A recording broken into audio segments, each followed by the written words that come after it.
Welcome to the Federal Aviation Administration Virtual Public Information Workshop on operations in the Puget Sound area. We will start the meeting in approximately 3 minutes. When the meeting begins, we will start with informational videos. We will then start the live question and answer portion. If you have any technical issues, please use the tech support number listed below.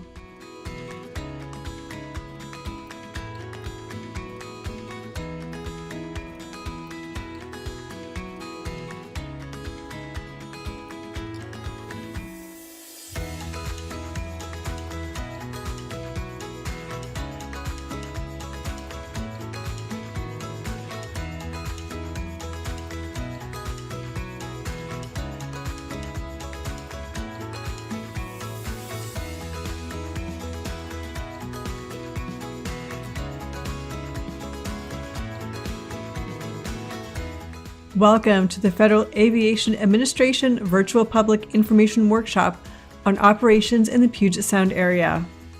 We will start the meeting in approximately 2 minutes. When the meeting begins, we will start with informational videos. We will then start the live question and answer portion. If you have any technical issues, please use the tech support number listed below.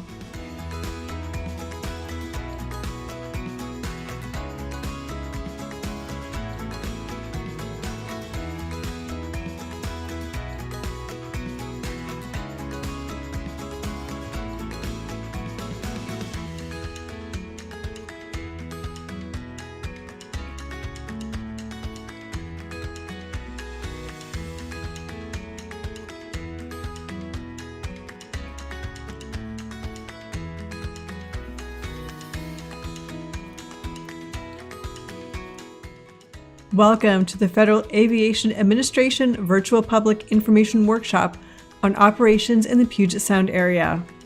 We will start the meeting in approximately 1 minute. When the meeting begins, we will start with informational videos. We will then start the live question and answer portion. If you have any technical issues, please use the tech support number listed below.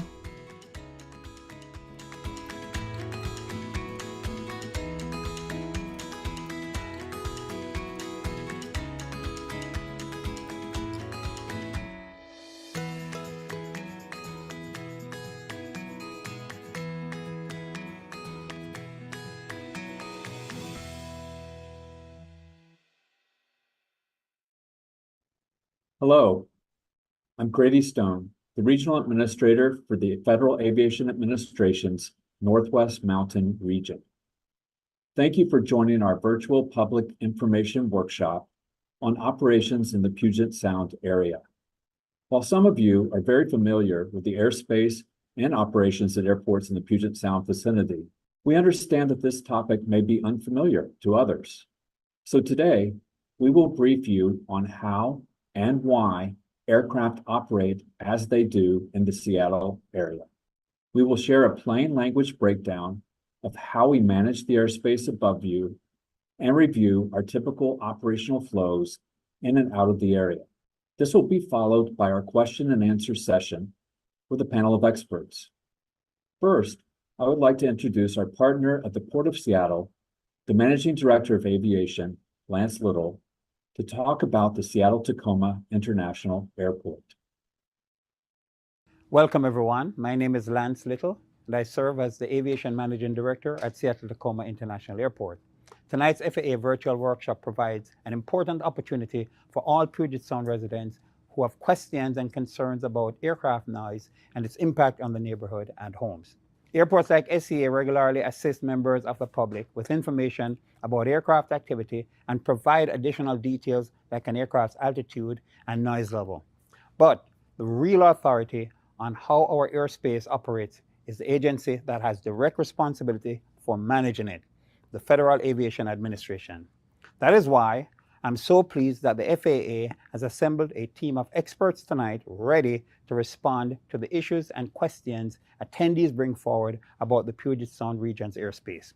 Tonight's event is an opportunity that many in our community have been asking for over the past several years, particularly those from Vashon Island and Beacon Hill. And so I look forward to seeing their questions answered by those who have direct control over these aircraft activities. Port of Seattle and airline representatives are also in attendance to assist the FAA with responding to questions. Please join me in thanking the FAA for answering the call and hosting the virtual workshop, and for their extensive effort in preparing detailed information for tonight's presentations. I also want to thank the residents who are with us tonight. Your attendance is a testament to your civic engagement and your desire to represent and advocate on behalf of your neighbors and your community.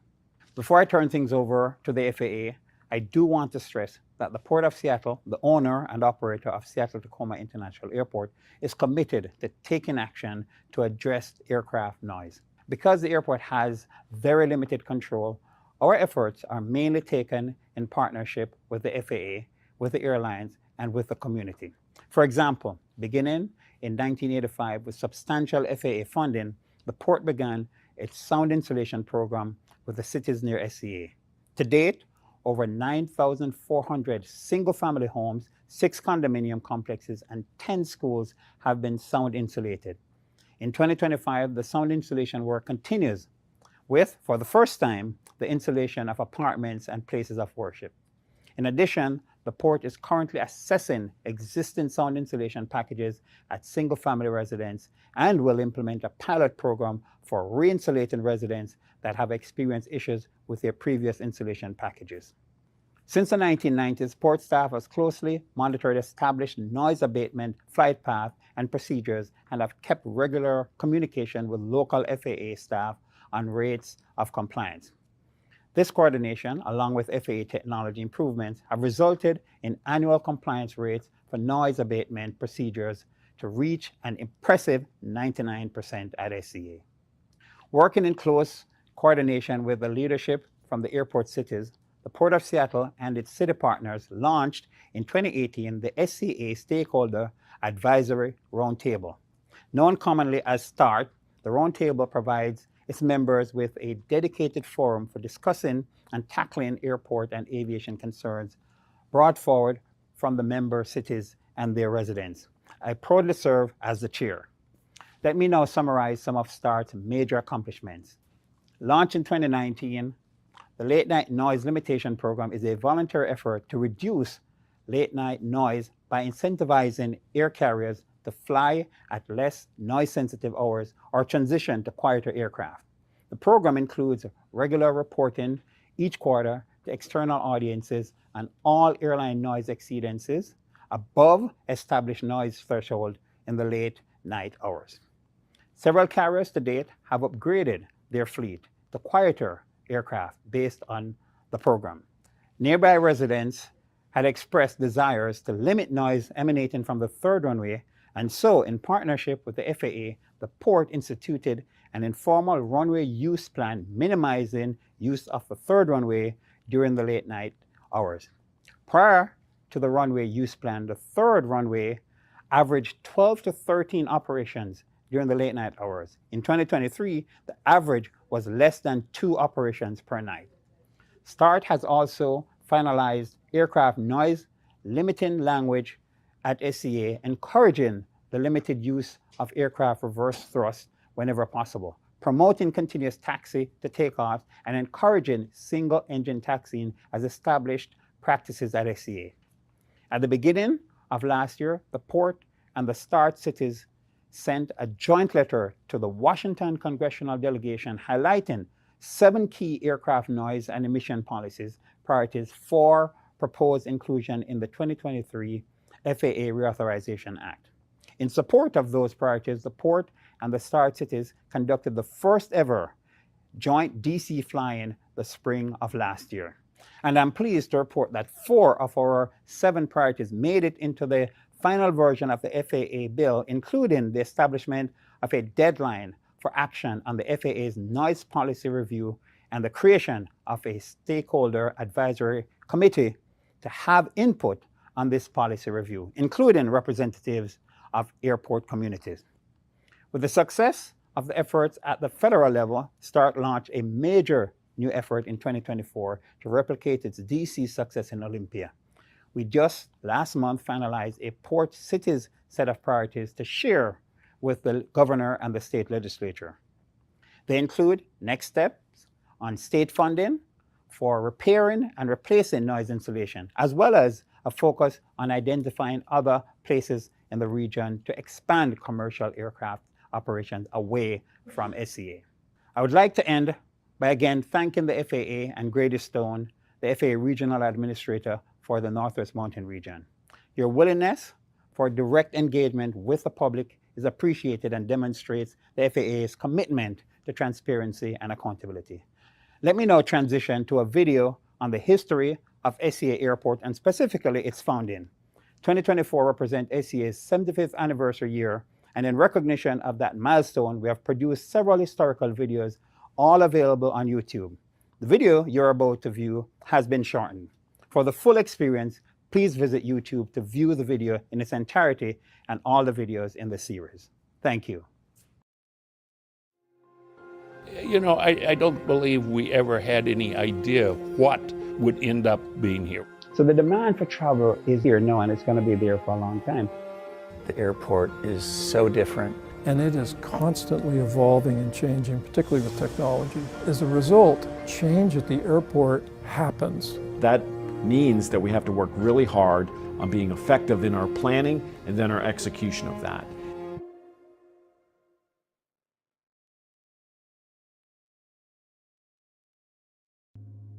Most of the large civilian airfields were closed to civilian operations. Boeing Field was closed to civilian operations actually on December 6th, 1941. So that changed aviation in the Seattle area. You had these small airlines like United Airlines was flying out of here. They needed someplace else to go. So it was clear that an airport was needed. And then there was a question of who's going to build it. And it was at a meeting of the Seattle Chamber of Commerce that it was announced that the port would take over that role.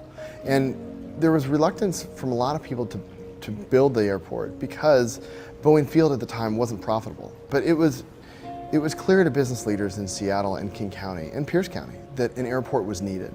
And it was also clear that an organization with innovative leaders and skills would be needed to champion that project and to fund it, because that was a big issue.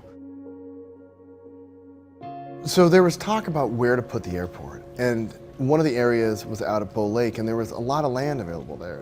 When they got that area, they thought it was sufficient for years and years and years, and it was for a while, but it would be hard to really capture in people's imagination the growth that this region saw in the 75 years since that opening. They were talking about where to put it, and it was important to have it between the two major cities of Seattle and Tacoma. And then slowly things progressed. There was the paving of the first runway and the surveying before that.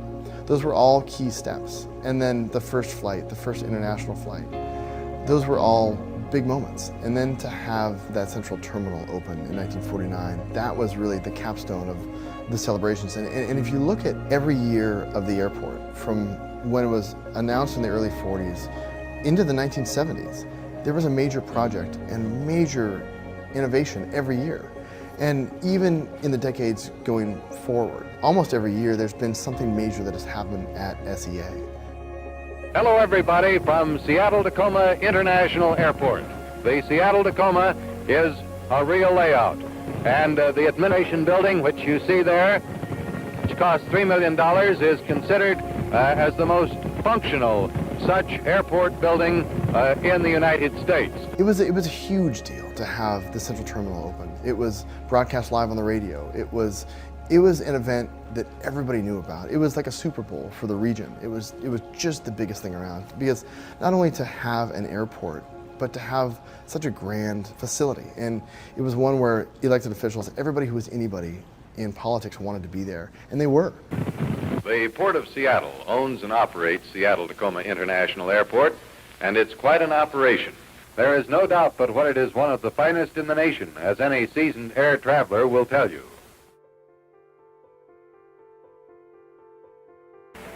A giant of the skies from the Far East arrives at Seattle-Tacoma International Airport. Seattle and King County and this whole region were shaped by Boeing. It had such a tremendous influence here. To understand that innovation, to make Seattle and this region such a leader internationally in air travel, of course influenced the port, and it was such a big driver in terms of not only awareness but also action. United 612, you're cleared over Ellensburg to Denver. And he is airborne. To us, this is still a thrilling sight, a big plane getting into the air. This video provides an overview of aircraft operations at Seattle-Tacoma International Airport and in the surrounding airspace. We'll talk about how air traffic operates, the complexities of airspace in the greater Puget Sound area, and the procedures air traffic controllers use to keep airplanes safely separated. Seattle-Tacoma International Airport, also known as SEA, and the nearby airports form a complex airspace that operates over a population of more than 4 million people in King, Kitsap, Pierce, and Snohomish counties. The region is served by numerous airports with commercial flights, test flights, smaller general aviation propeller aircraft, business jets, and military flights. Each airport, regardless of its size or the type of aircraft that operate there, has its own airspace with dedicated arrival and departure routes that guide aircraft in and out of the Puget Sound area, connecting to the larger National Airspace System, or NAS. These airports serve a wide range of aircraft of different sizes with varying performance capabilities. It is critical to keep different types of aircraft and the numerous traffic flows separated from each other. The primary responsibility of the FAA's air traffic control system is to provide the safe, orderly, and expeditious flow of air traffic. This is done by teams of FAA air traffic controllers that ensure airplanes are safely separated while maintaining the most efficient flow of air traffic. Air traffic control requires great precision and is highly complex. When an airport is constructed, the runways are built to align with the most common wind directions in the area. This is because aircraft take off and land into the wind to maximize performance and safety. In the Puget Sound area, winds are variable, but primarily come from the north and south. Most airports in the region have primary runways that are also aligned north and south. As shown in this animation, SEA Airport has 3 runways. Since each runway end is treated as a separate surface, there are actually 6 runways. Runway identification is based on the magnetic compass heading the aircraft is facing as it lands or takes off. For example, runway 16 and 34 is oriented with a magnetic compass heading of approximately 160 degrees in one direction and 340 degrees in the opposite direction. If you drop the 0 at the end of the compass heading, you will get 16 and 34. Parallel runways are further designated with L for left, C for center, and R for right as you approach or depart the runway. At SEA Airport, aircraft will land and take off to the north or south, depending on the direction of the wind. This example shows aircraft taking off and landing to the south. In south flow, which is approximately 70% of the time, aircraft typically depart on runway 16 center and 16 left and land on runway 16 right and 16 left. Aircraft use 2 runways for landing and 2 for arrival, which creates an efficient throughput both on the ground and in the air. In a congested area like the Puget Sound, airports that may seem far apart by car are very close to each other when traveling by air. Aircraft operate using both instruments and visual references. These 2 types of flying are called Instrument Flight Rules (IFR) and Visual Flight Rules (VFR). These types of flying require different levels of air traffic guidance. However, all aircraft must maintain safe separation from each other and terrain. Air traffic controllers help manage and separate all types of aircraft, from the largest commercial jet to the smallest propeller aircraft. IFR aircraft flying at the same altitude must remain a minimum lateral distance from each other. In airspace surrounding airports, the minimum lateral distance is 3 miles. In higher altitude airspace, the minimum lateral distance is 5 miles. Where aircraft do not meet the minimum lateral separation requirements, they must remain a minimum vertical distance from each other. Below 41,000 feet, aircraft must remain at least 1,000 feet above or below one another. For example, when the airports in Puget Sound area land to the north, aircraft landing at SEA Airport and Boeing Field operate in the same vicinity and have numerous crossing routes. In order to maintain the minimum required vertical separation, air traffic controllers give compass headings and altitude direction to pilots. For example, this animation shows an SEA Airport arrival and a Boeing Field arrival. The aircraft landing at Boeing Field will stay above the SEA Airport's final approach, then continue its descent to be below aircraft on the east side of SEA Airport. Additionally, our area is unique due to the Boeing Company operations at Renton Airport, Payne Field, and Boeing Field, where aircraft are built, flight tested, and ultimately delivered to customers all over the world. In addition to these airports, there are numerous other general aviation airports in the Puget Sound area, which predominantly serve propeller and business jet aircraft with limited commercial service. Many of these general aviation operations are small propeller training aircraft that fly a pattern around an airport to land and take off.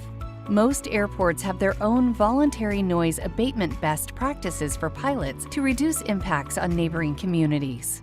Not only are there operations from multiple airports in the region, but there are also helicopter and seaplane operations. Helicopters are used by the military, news agencies, law enforcement, emergency medical services, flight training, and sightseeing operations. Seaplanes are aircraft that operate to and from the Sound and area lakes. As you can see, there are many layers to managing airspace, including high traffic volume, proximity of surrounding airports, helicopter and seaplane routes, and weather. All of this is accomplished every day by a team of highly trained air traffic controllers. Hello, my name is Sean Hopkins, and I'm the air traffic manager at Seattle TRACON, where we manage air traffic from Olympia to Everett. I've been involved with air traffic for over 34 years. This presentation will walk you through the flight procedure poster boards for the arrivals and departures at the Seattle-Tacoma International Airport and a few of the surrounding airports. Each flight procedure board is oriented with north at the top. The name of each flight procedure is shown by an arrow on the map containing a 5-letter name. Arrows for arrival procedures point toward the airport, while arrows for departure procedures point away from the airport. For example, this board shows 2 departure procedures, Banger and Harib. These are called SIDs, or Standard Instrument Departures. The spelling of each departure and arrival procedure is limited to 5 letters. For example, the spelling of BANGR departure is pronounced Banger. The stars on the board are locations of waypoints, which are fixed navigational points in space that the aircraft fly to. Just as with the spelling of the procedures, waypoints are spelled with 5 letters. For example, the ISBRG waypoint would be pronounced iceberg. Each departure board also shows radar flight tracks in purple for departures and orange for arrivals. These radar flight tracks are random sample from March 2024 and show actual aircraft operations over multiple 24-hour periods. The flight procedures are colored purple for departures and orange for arrivals. These colored paths show the existing published flight paths. Surrounding the paths are dispersed path areas in either pink for departures or yellow for arrivals. Planes may not fly right down the center of a route. These pink and yellow areas show the typical extent of the dispersal and account for the different routings needed for safety, hazardous weather avoidance, operational needs, or occasional navigational drift. When the aircraft fly in these areas, it is typically due to a pilot receiving a vector from the Seattle Terminal Radar Approach Control, also called the Seattle TRACON. A vector is a compass heading assigned to an aircraft by an air traffic controller. The standard terminal arrival, or STAR procedures, west of the airport use GPS for guidance, while the procedures east of the airport use ground-based navigational aids. From the STAR, ATC uses various methods to guide aircraft to the approach procedure, such as vectors or navigation by GPS. Like the STARs, approach procedures use various means of navigation. The procedure may use traditional ground-based navigation systems, like an instrument landing system approach, or ILS, or the procedure might use precise GPS navigation, like an RNAV approach. RNAV is acronym for Area Navigation that allows properly equipped aircraft to fly precise routes all the way to the runway. In the busy Seattle airspace, aircraft arriving or departing may be vectored off their procedure for safety, sequencing, or hazardous weather. Aircraft that are vectored are given a different heading to fly than the published procedure. The bullet points on the right side provide additional details about the procedures. This board shows an overview of airspace at 8 airports in the area. Each airport shown here has an air traffic control tower. As you can see, the airspace in our area is complex and involves numerous air traffic controllers working to control aircraft in these airspaces, as well as aircraft transitioning to and from airports. Air traffic controllers manage thousands of flights per day within this airspace that is part of the overall national airspace system, ensuring the safety of those in the air and on the ground. Aircraft in the Puget Sound area operate in both controlled and uncontrolled airspace. When aircraft are in controlled airspace near an airport, they're in contact with air traffic controllers that give them varying levels of guidance based on aircraft need, weather, and other operational requirements. This board shows the airspace we just looked at with a sample of flight tracks for multiple days in March 2024. Small propeller-driven aircraft and helicopters are more common at these satellite airports and are typically used for training, recreation, news, law enforcement, and sightseeing. Aircraft may stay at their local airport and fly in the traffic pattern, or they may fly to another airport. In addition to the airspace associated with an airport, there are also special use airspace areas south of Joint Base Lewis-McChord. This airspace can be used by civilians. However, it is primarily reserved for military use and is not consistently available for civilian use.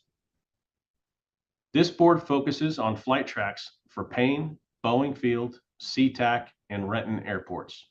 As noted on the previous board, aircraft may conduct training operations at satellite airports, including Boeing Field and Renton. Many times, training aircraft will stay within the airport traffic pattern. When aircraft fly in the pattern, they generally depart and fly straight until approximately a half mile from the end of runway, or when they are at least 700 feet off the ground. Then the aircraft will follow the pattern to land, repeating the cycle. This board shows published instrument procedures for south flow arrivals to Sea-Tac on runways 16 right, center, and left. South flow is when aircraft land and depart to the south, and is used about 70% of the time in the Seattle area due to prevailing winds out of the south. Aircraft arriving from around the globe are guided into 4 corners of the airspace and then sequenced for landing. We call this a 4-post system. Aircraft arriving from the east are vectored, while those from the west can use a GPS procedure unless sequencing is necessary. This is a zoomed-in view of the south flow operations at Sea-Tac. This board shows the published instrument departure procedure for runway 16 right, center, and left. Again, this is the most common departure direction at Sea-Tac. When aircraft depart, they typically fly straight out approximately 5 miles and climb to 3,000 feet before turning to the east or west. Aircraft turning to the east are vectored to join a published procedure. As you can see on the map, aircraft join one of 5 main departure procedures to exit the Seattle airspace. In this zoomed-in view, we can see aircraft flying to the west are typically given clearance to fly a SID. Aircraft departing to the west may still be vectored as indicated by the aircraft flight tracks in the pink dispersed path area. This board shows the published instrument procedures for arrivals to Sea-Tac in north flow. Aircraft coming in from the east are vectored to intercept an approach procedure from the final point of the star. For example, aircraft on the Glacier Star will fly to Heather waypoint and then be vectored and assigned altitudes to set up for a safe, stabilized approach to landing. This board shows a closer view of the published instrument arrival procedures for north flow. Aircraft arriving from the west will fly along a GPS star unless sequencing is necessary. For example, aircraft on the Mariner Star, which connects to an approach procedure, are capable of continuing to the runway using the onboard flight management system to fly the procedure without additional direction from ATC. While the majority of arrivals on the west side fly the GPS arrival, some aircraft must be vectored due to spacing or sequencing purposes. This board shows the published instrument departure procedures for runway 34 right, center, and left. Typically, aircraft depart on runway 34 right and center. When aircraft depart, They typically fly straight for approximately 8 miles and climb to 4,000 feet before turning to the east or west. This board shows a close-in view of north flow departures. Aircraft typically fly within the pink shaded area that indicates the dispersion area. This board shows aircraft operations in north flow during nighttime hours between 10 p.m. and 6 a.m. During these hours, aircraft typically use the Jeff Poe departure, which takes aircraft over Elliott Bay and Puget Sound. Since people are more sensitive to noise at night, ATC typically uses this path during north flow. Aircraft with eastern destinations remain over water and are not turned to the east until reaching an altitude of at least 10,000 feet. During south flow, there is no different routing for nighttime operation because there's no option for them to fly over the water. This board shows a close-in view of the Jeff Poe departure used during nighttime hours. The FAA uses the Jeff Poe procedure as much as possible, but heavy traffic or other issues such as weather or equipment outages can delay or prevent utilization of the procedure. This board shows Sea-Tac Airport and Boeing Field in north flow. Aircraft must be separated at least 1,000 feet vertically or 3 miles horizontally. Aircraft landing at Boeing are typically lined up on a stable approach between 5 and 15 miles away from the airport. This means aircraft arriving at Boeing Field fly near Sea-Tac arrivals as they turn to line up for final approach. For example, aircraft arriving to Boeing Field on the Olympia arrival generally fly above aircraft that are on final approach to Seattle, then descend and fly an approach procedure into Boeing Field once clear of that traffic. This meeting is informational only and is part of an ongoing dialogue between the FAA and their external stakeholders.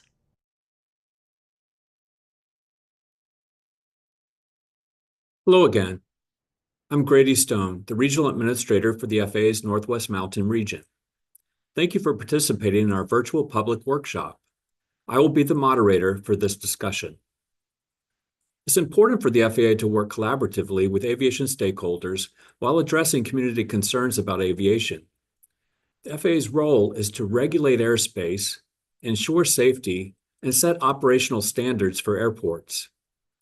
The FAA oversees air traffic control and enforces safety regulations, while the airport supplies the physical infrastructure needed for airline operations.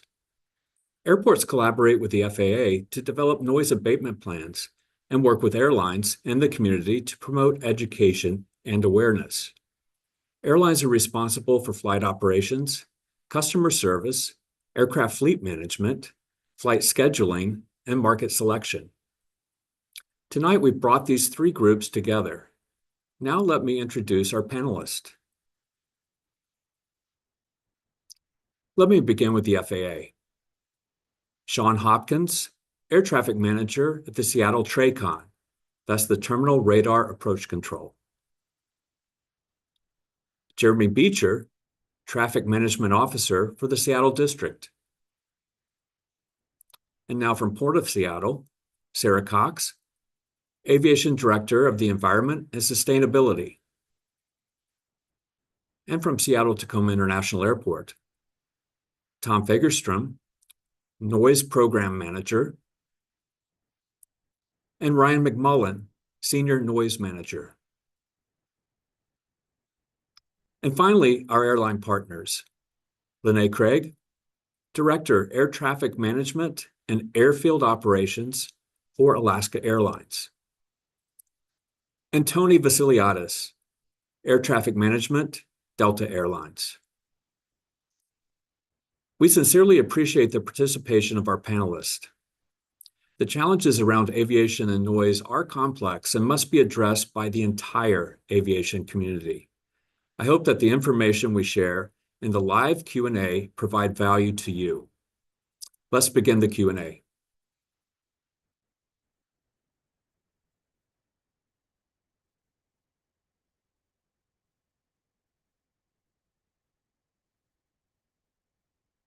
The first question. Looking at the maps you've shown, it appears that aircraft sometimes fly over the water, which is good, but still overfly some populated areas on those routes. Can a slight additional turn be added to keep them completely over the water? So Jeremy, could you start with this response? Absolutely. Thank you, Grady. So with these procedures, there's a lot taken into consideration as they design them. The first thing they look at, obviously, is the runway, where it's laid out. And as we saw in the video, that is typically laid out predominantly which ways the wind blow to help with aircraft performance. The other thing that they do consider while building these is aircraft performance. The aircraft need to be able to make appropriate turns to be able to get established on the final approach course to set up to actually have a safe and stable landing. And more importantly, when these procedures are designed, they're taking into consideration separation of aircraft in the area. In a congested airspace such as, the Puget Sound area, we have many airports that we are operating in and out of all at the same time. And so while you may be able to add a turn or put them over the water, what that can do is put aircraft in close proximity to each other and in an unsafe proximity. So many times that slight additional turn would reduce that separation and create a hazard to flight. Thank you, Jeremy. And Tony, could you share the perspective from Delta? Yeah, thanks. Good evening, everyone. So we do try to fly the procedures that are developed by the Federal Aviation Administration, and we pretty much have to adhere to those so they can safely separate aircraft as they traverse over the Seattle area. So we're pretty much beholden to what ATC is designed for us. Thank you, Tony. And Lynae, could you please share your perspective from Alaska Airlines? Yeah, absolutely. So pretty much similar what Jeremy and Tony already touched on. We are collaborating with the FAA when they design flight procedures to make sure that the aircraft can actually fly them that they're designed for. So there is some collaboration there. And yeah, even small changes to where that path is can be a challenge to try to fit in, again, due to the really complex and congested airspace we have with so many different operators. All right, thank you, Lynae. Second question here is, I have a general question on how air traffic controllers communicate with pilots. Are all communications done on radio frequencies? Jeremy, help us out with this. Absolutely. So for since air traffic has been around, yes, that's been the primary means of communication is through radio communications. In the last 15 to 20 years, though, there has been a new technology that's come online called Controller Pilot Data Link Communication, or CPDLC. This is essentially a technology, I would relate it to, say, texting on your phone back and forth with people. It initially started on the surface at airports, issuing routes of flight to aircraft prior to actually leaving the gate. The information would come to a computer. The air traffic controller can send via this message directly to the flight deck, to the pilots. And the pilot not only has an opportunity to acknowledge it, but at the same time, they can also accept it. And if they do that, it automatically loads the clearance or the route of flight into the flight data computer for them. And this helps to eliminate any type of misreadbacks. If somebody, they misspeak when they read back the clearance, or even if the controller makes a mistake and issues the wrong route of flight. I would say in the last 10 years, it's actually been starting to be used in the en route environment. Basically, when the aircraft are at higher altitudes in cruise, they use it for very basic communications, turns, climbs, descents, and even frequency changes. That being said, they still have the ability to communicate via radio if needed for any type of emergency communications, traffic advisories, anything like that that may not be just a standard piece of communication. Yeah, thank you, Jeremy. That's interesting that comparing it to texting. And from past experience with doing radio readbacks, it's not always perfect, especially in my past. So thanks for that. Lynae, help us with this, please. Oh, sure. Yeah. From the pilot's perspective, Jeremy really covered it well. I think it's helpful for pilots to be able to have that written down. They don't have to, there's hear back, read back errors that we call them. And so the pilot has to hear and then document and then send it back and then acknowledge that they got it right to the air traffic controllers. So having this, the data is just much easier for them to consume that information. And then It also frees up radio frequencies for other communications. So sometimes pilots have a hard time even in a busy air traffic control tower or a busy section of airspace, just trying to get their request in or their comments in that they need to talk to the controller about. So using this capability for routine communications help frees up the airspace or the radio communications frequencies for other issues that pilots have. So it's a good thing, yeah. Yeah, thank you, Lynae. Next question. We're going to have a video clip on screen for this. Can you talk about how Seattle and Boeing Field separate aircraft on North Flow? This is for Sean, please. Thanks, Grady. Yeah, as you can see, once we get the video started here, the aircraft in the pink are Boeing arrivals coming in from the west. They're actually below the aircraft on the downwind for the the west side of the airport. We'll descend those aircraft above the traffic that is landing at Sea-Tac, the blue aircraft that are going straight into the Seattle runways there. We'll vector the aircraft for final to land at Boeing Field and descend them below the arrivals for the east side of the airspace. Again, it gets back to something that Jeremy's already talked about, the flight paths of the aircraft. And when you adjust one in the congested airspace that we work with here in the Puget Sound area, you are going to affect the flight paths of other aircraft. In these instances, the controllers use vertical separation. And then once they get laterally separated from the Seattle final, they'll go ahead and descend them down into Boeing Field. All right, thank you for that. Next question, and Sean, I think this is a good question for you as well. Some airports alternate the direction they take off and land to balance the noise impact. Can SEA do that? And again, something that Jeremy hit on a little bit earlier, what we try to do and what we want to do is take off and land into the wind. It provides efficiency for the aircraft, extra lift, and just provides a safer environment for the aircraft to operate in. Once we take that away, if we're trying to land or depart with a tailwind, it does take some efficiency away from the aircraft, and I'll defer to my airline partners to describe exactly how that would affect their operations. All right, Tony, could you add something there? Yeah, that's a really good question. So aircraft perform much better when they are taking off and landing right into the wind, and it's really down to basic physics.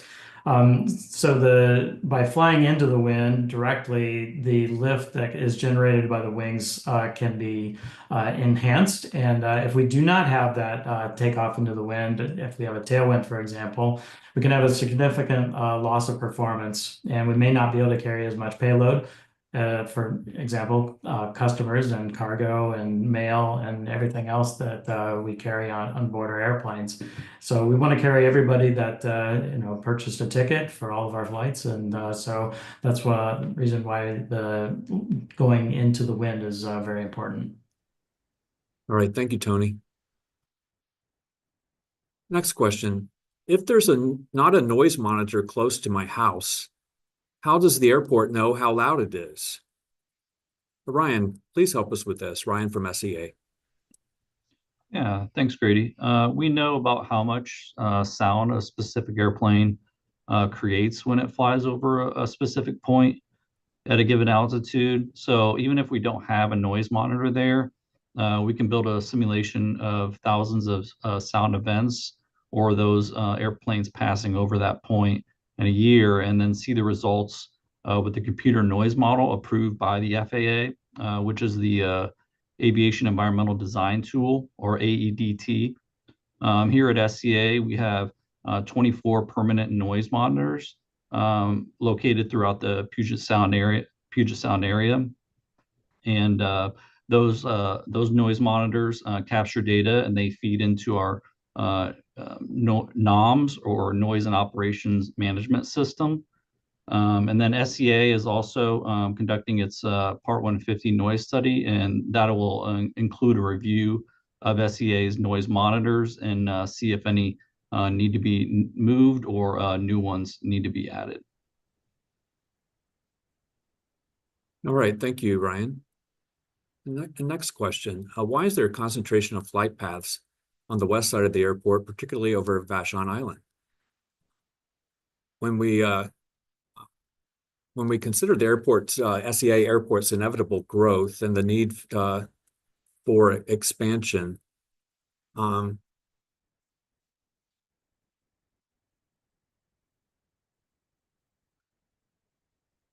need to maintain the, so when we consider the airport's inevitable growth and the need to maintain its level of safety and efficiency, I think we'll eventually see an expansion of satellite-based procedures in the Puget Sound area. So while now, through the PBM procedures on the west side of the airport do result in those greater concentration of flight paths.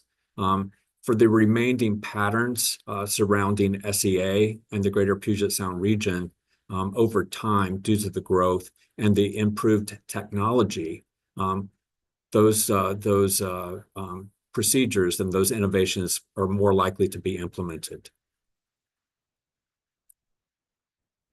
And Sean, what's your perspective on this? Yeah, I think it goes back to we build the procedures for landing and departing an airport based on the runway geometry and the runway configuration we have here at Sea-Tac. So from the runway out, we're building finals that are set up straight in to land anywhere from 5 to 25 miles into Sea-Tac. Then the arrival procedures for our downwinds, which is in a south flow, how aircraft will be flying over Vashon or the east side of the airport. We try to keep the downwinds about 5 miles away from the final or airport as they proceed north.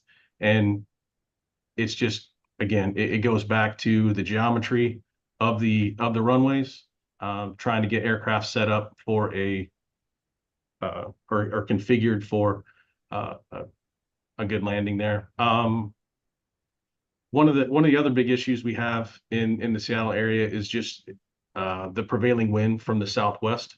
The final controller at Seattle TRACON is blending aircraft from the east side of the airport and the west side of the airport. So giving them a standard or predictable path that those aircraft fly on helps them be more safe and efficient as they blend the aircraft from either side of the final. Thank you, Sean. And Lynae, what's your perspective on this? I think the question may have a little bit to do with some of the, excuse me, the using our GPS procedures that are in place on the west side.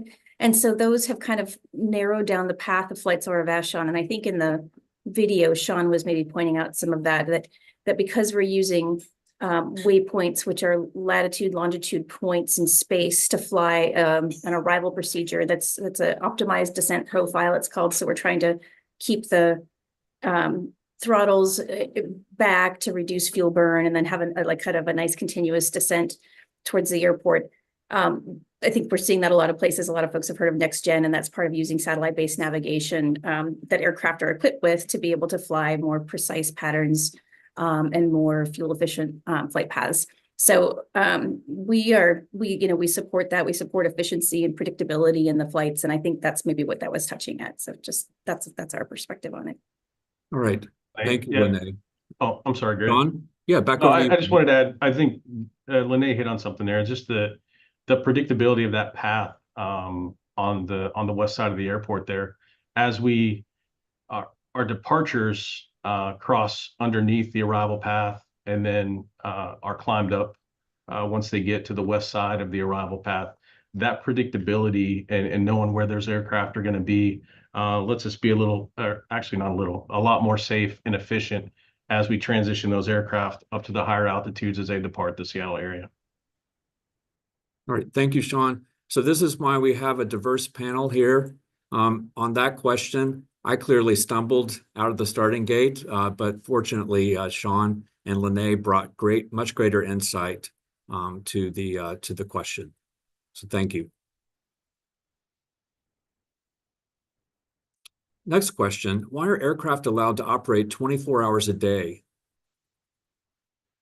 This questioner says they should not operate between 1 a.m. and 5:30 a.m. so we can all sleep. I'll start this answer first. The FAA, neither the FAA nor the airport have the authority to regulate the time of day or the number of flights or the type of equipment unless there was a curfew in place.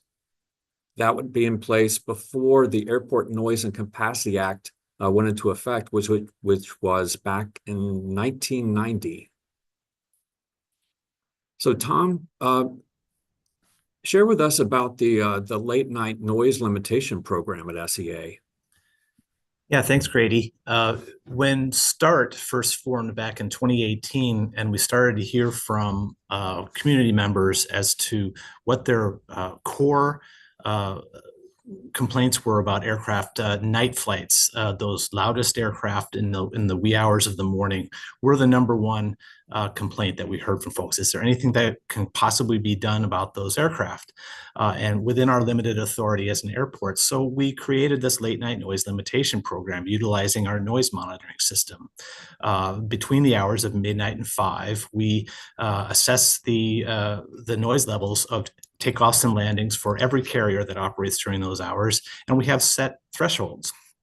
And at any operation that exceeds those thresholds is included in our data, and then we reach out to those carriers quarterly and give them the list of operations that may have exceeded a noise threshold. And then our major ask in that program is there a schedule change that you could possibly take to lessen your operations during those hours, or is there a quieter aircraft that you could introduce into the airport? And we've had a few successes with that program within our limited authority. Oftentimes that the carriers that we talk to the most are, of course, those cargo carriers that may operate during the late night hours. They are often our loudest carriers. So we are in front of those carriers often.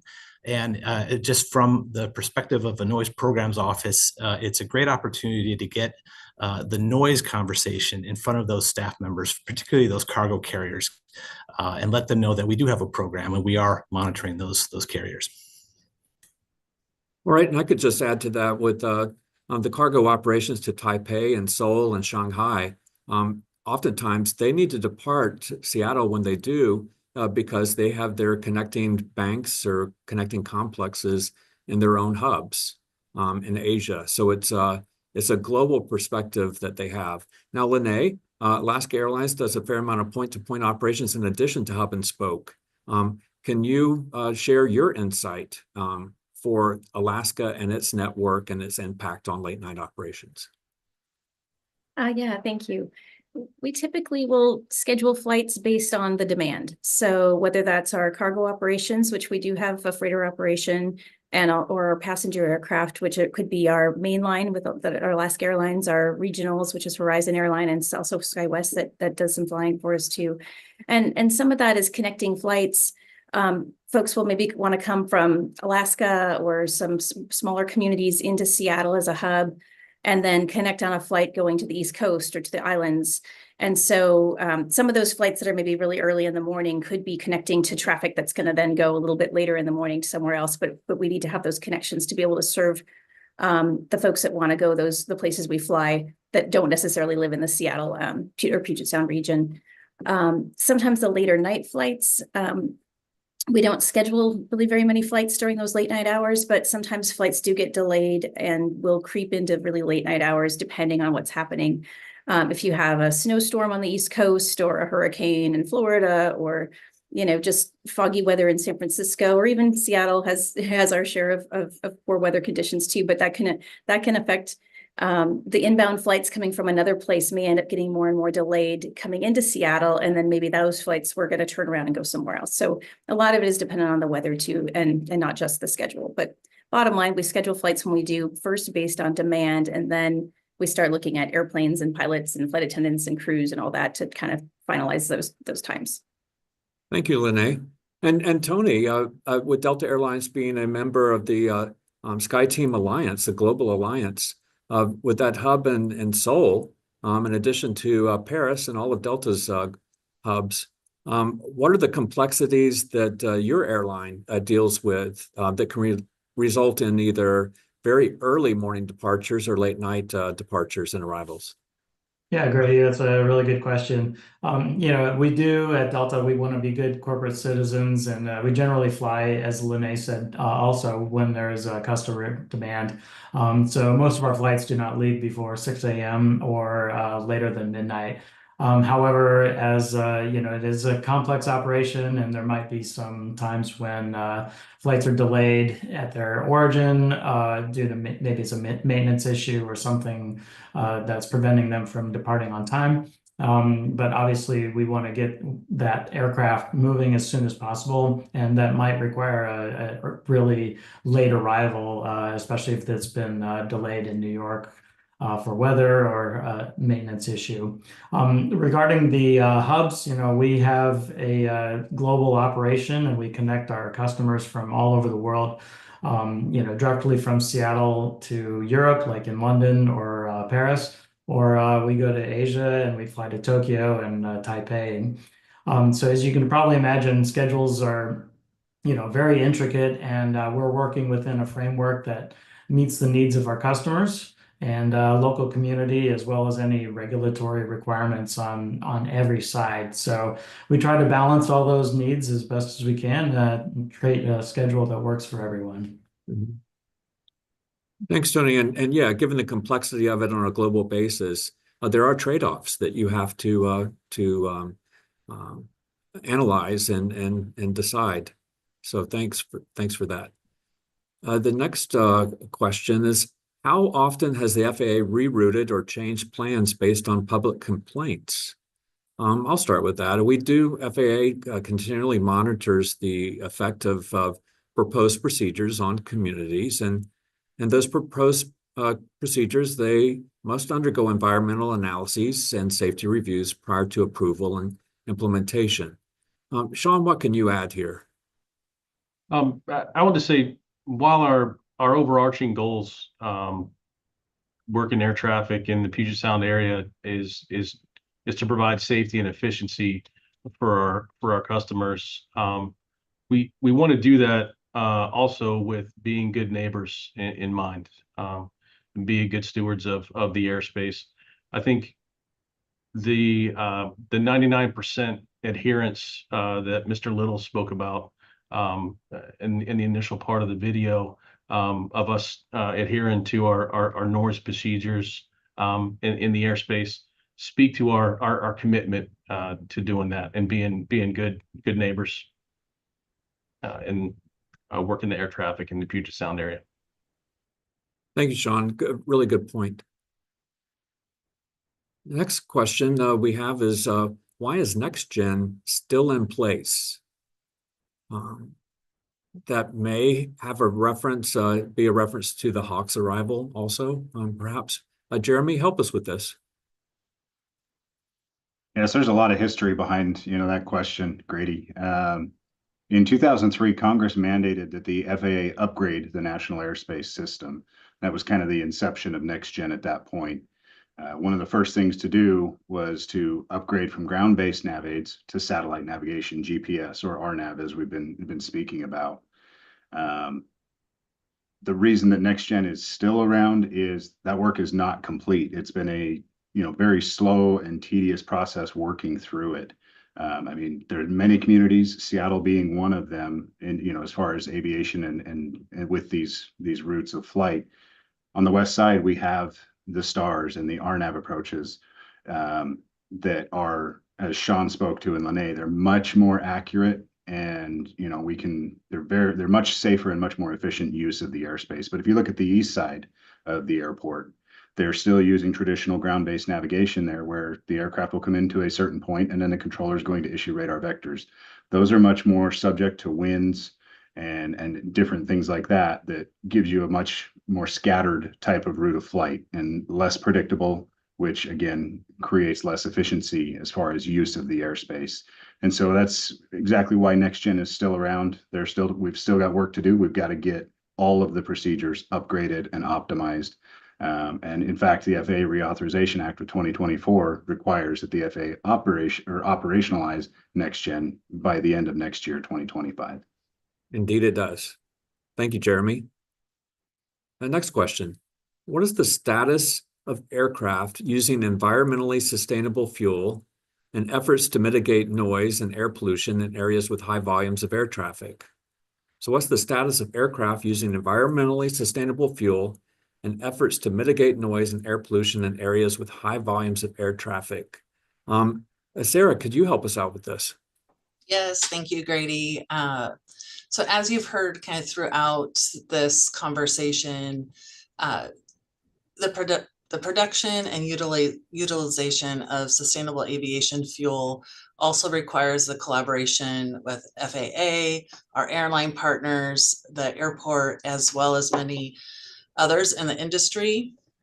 And at SCA, we have been working with the SAF producers and other transportation, conveyance, distributors of SAF to figure out how we can bring sustainable aviation fuel to our facility at SCA.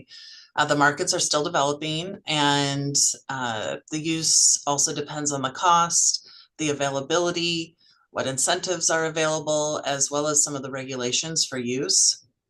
And so we at SCA are continuing to actively support SAF policy in Washington state and at a national level. And over the past decade, we've also conducted numerous studies, including SAF feedstock availability in our state, and what are the regional infrastructure needs to bring SAF to our region. Thank you. Yeah, thank you, Sarah. Lynae, what's the perspective of Alaska Airlines with SAF? For sustainable aviation fuels, we know that it's critical to meet our sustainability goals in the future, and we do partner with the Port of Seattle, with other airports. Again, it's, as Sarah was saying, it's about getting it available at the airports that we serve and at our hubs. Right now, we probably fly not even quite 1% of our flights are using sustainable aviation fuels, but it's proven it's about just getting it, the production and the availability of it at our hub airports. So that's definitely a goal we're working with the port closely on as well. Thank you, Lynae. And our next question here is, can I get a complete list of all the questions asked? And a list of questions we don't have available, but there will be a recording of the entire event, and you can find that at any time after this session on FAA's YouTube channel. So we encourage you to check out FAA's YouTube channel.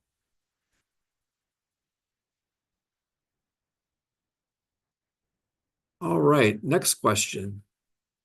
So when late night or middle of the night south flow Hawks arrivals are cleared to a visual approach while over the South Sound, their avionics continue to fly Hawks laterally with extreme precision. But any pretense of observing the altitude directives at the NETS, Key West, or Vashon waypoints is absent. If all of these arrivals are exactly tracing Hawks laterally, what can be done to make sure they also follow its altitude directives, especially in the middle of the night? So Sean, what's your take on this? And if I need to reread it, I certainly can. No, I think I have it. Thanks, Grady. Now, again, in the middle of the night and when traffic volumes are down, there isn't as much interaction between aircraft arriving from the west side of the airport to the east side of the airport. So the need to extend an aircraft on the downwind on the west side, or have them maintain altitudes to fly an extended downwind or extended final, we can actually reduce the flying miles of the aircraft, issue the visual clearance to the pilot, and at that point, it takes away the altitude restrictions on the procedure and transfers that requirement to the pilot. And then in that, the pilot is going to take control of the aircraft and set them up for a safe, stabilized approach. And again, we're reducing the flying miles that the aircraft has to fly. And in most cases, they'll remain over Elliott Bay and over the water as they turn final for Seattle. All right, thank you. And Sean, just a question. I'm not an air traffic controller. I think I said Quest, but I meant, is it pronounced Quest? Kwest? Quest? Yes, it is. Nets, Right. Quest, Dash-on. Yes. Okay, excellent. Thanks for your help on that. Yeah, welcome.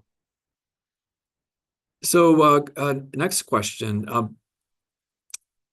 is about optimized profile descent, or OPD. So before OPD, optimized profile descent, was implemented around 2015 as part of Greener Skies Next Gen, the west side downwind south flow arrivals, they would stay higher longer when the downwind U-turn point was being pushed further and further north.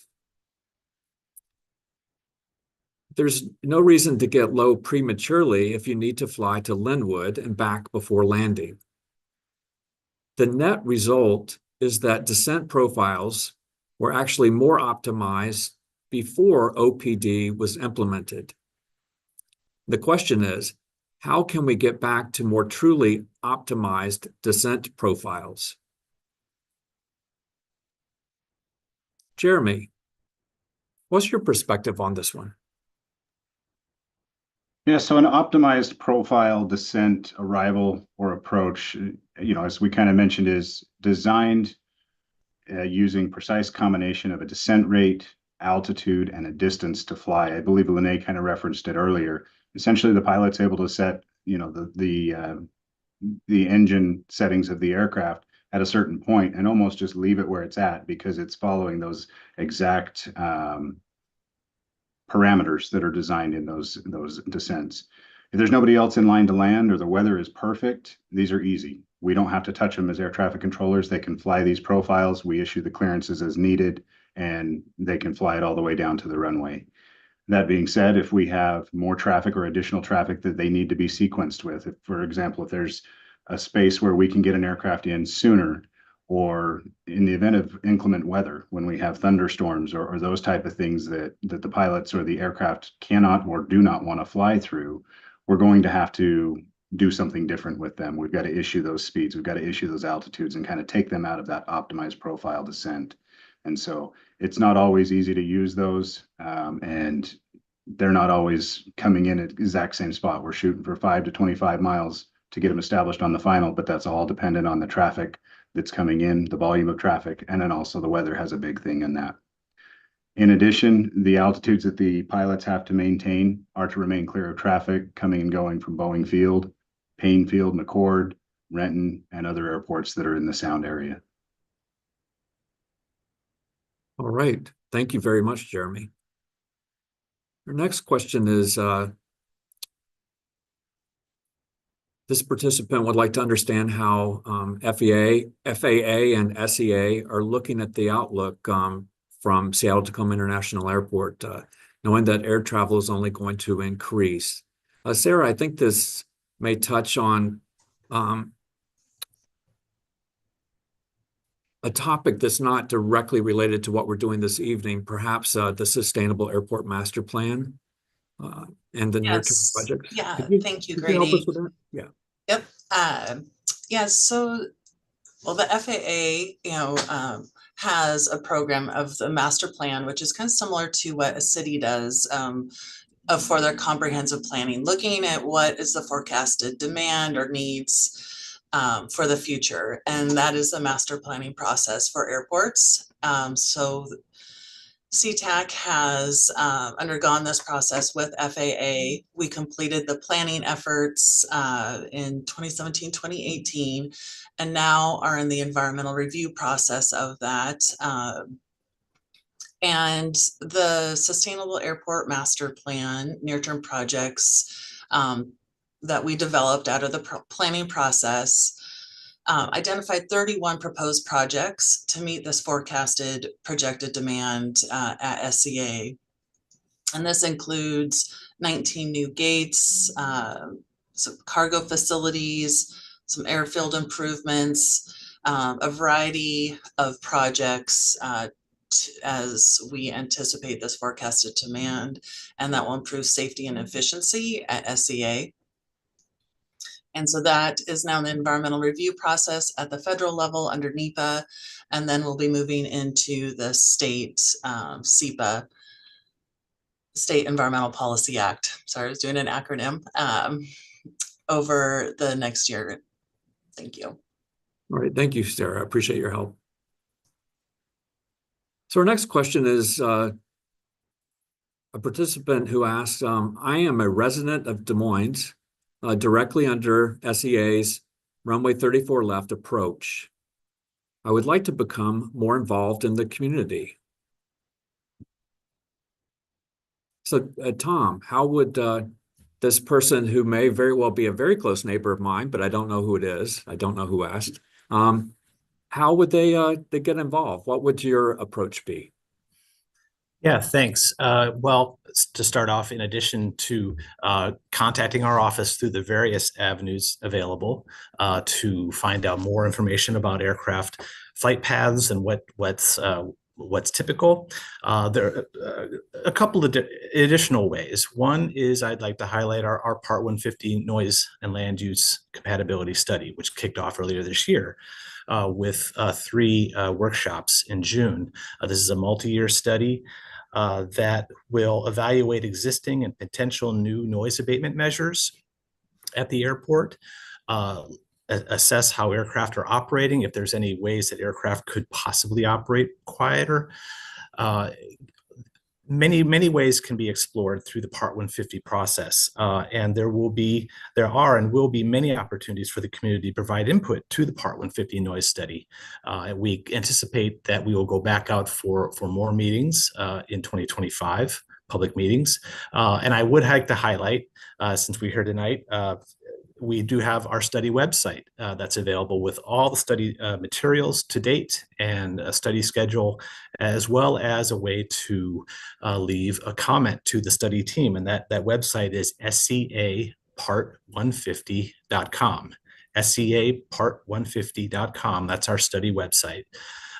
So comments, leave comments there to the study team. All those comments become part of the study record as well. So I want to highlight that. And lastly, I just want to talk about our, as we've talked about previously, our SCA Stakeholder Advisory Roundtable, which meets bi-monthly. Our next meeting will be in December.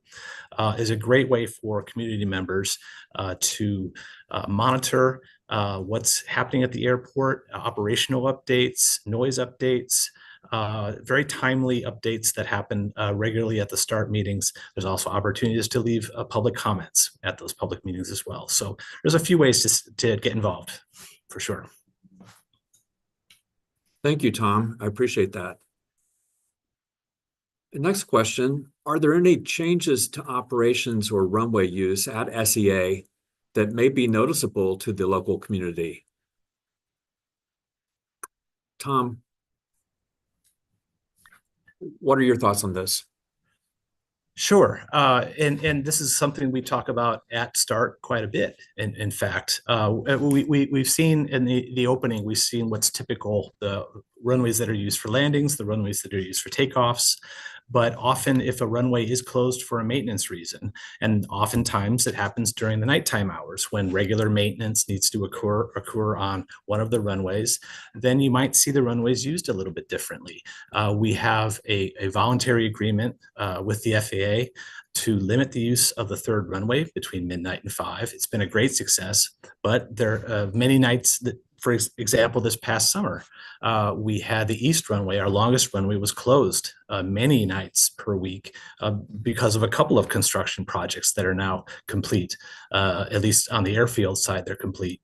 But that changed how runway use is affected. So that's definitely something that folks notice. They notice when there's extra operations on the third runway during those hours. And again, it's it's sometimes good to hear that feedback, because I know that when things go back to normal, that third runway won't be used much at night, and that will be an improvement. So, so those are some factors that can create differences. Thank you very much, Tom. So next question, the participants worried about overworked and stressed out air traffic controllers and ask, is FAA adding more controllers?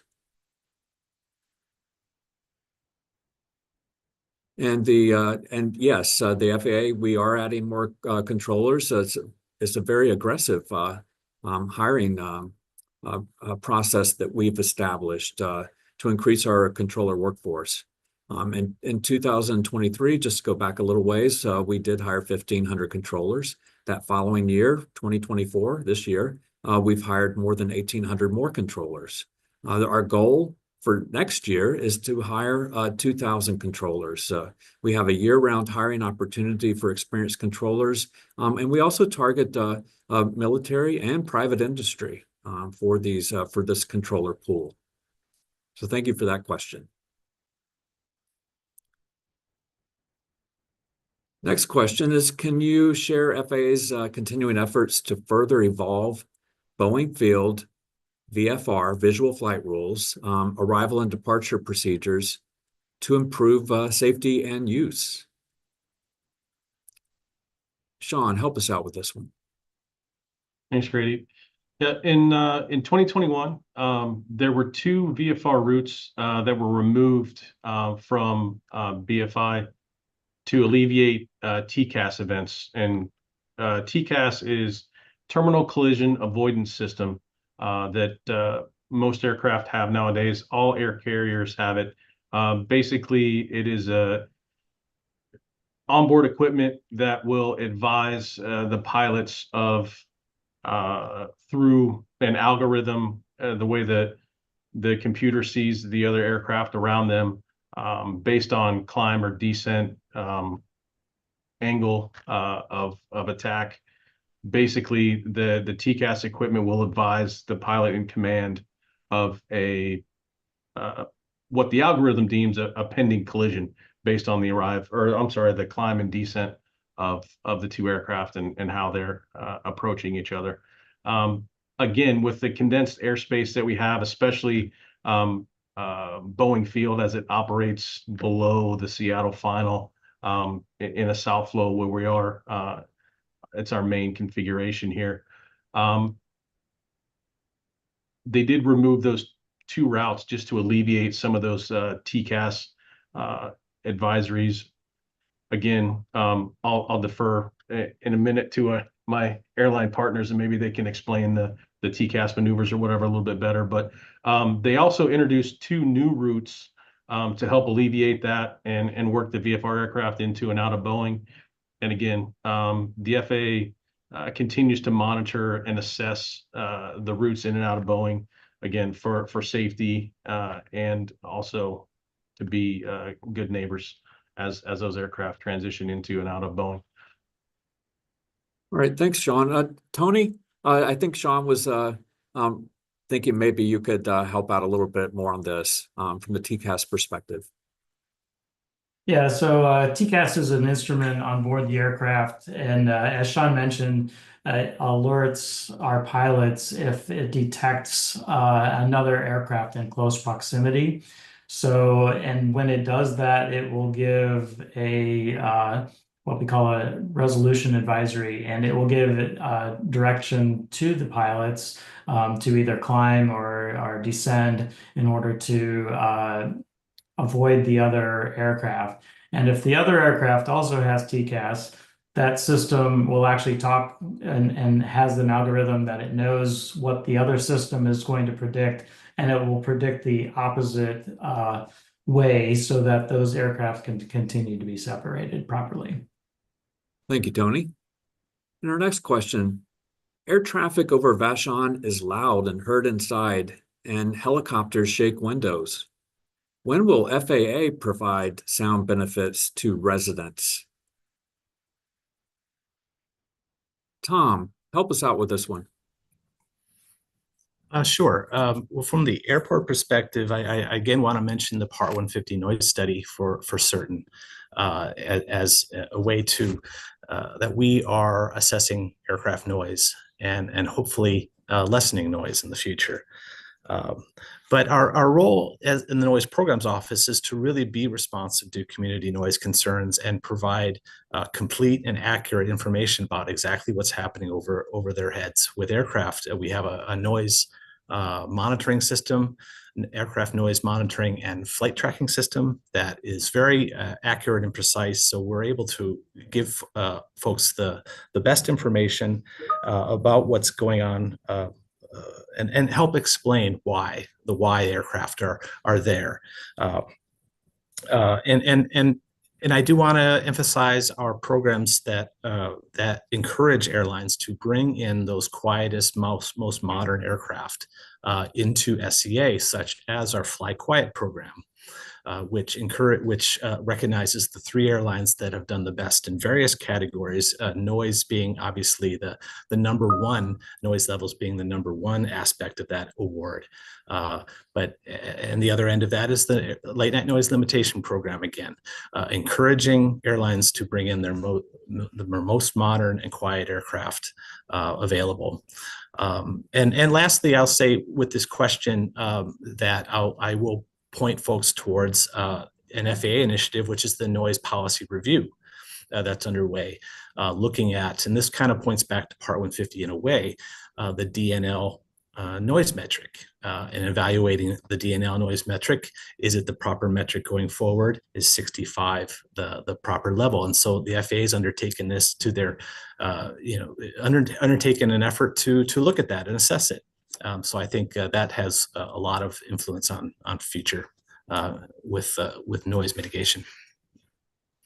All right, thank you, Tom. And you're absolutely right that some of the incentive programs or the recognition programs that you have, you are getting results, positive results, and many of these things you also mentioned START, the community roundtable.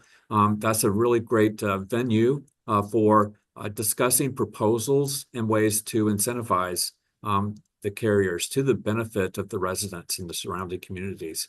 So yeah, so hats off to you for those initiatives and the successes. All right, next question. Our community has been suffering from constant aircraft noise from southbound arrivals since 2016. What is the FAA doing about that? Sean, help us out with this. Thanks, Grady.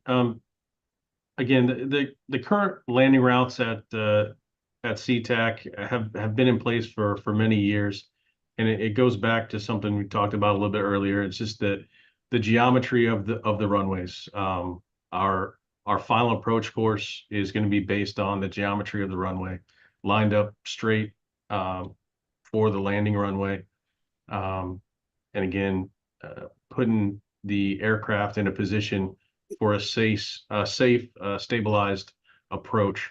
But again, with providing safety and efficiency for the aircraft that are transitioning into and out of Seattle, we're committed to addressing the community concerns and working collaboratively with our stakeholders. Thank you, Sean. And you mentioned stabilized approaches. Lynae, I understand that you've got your licensed commercial pilot and instrument rated. Help us and the viewers understand what is meant by a stabilized approach.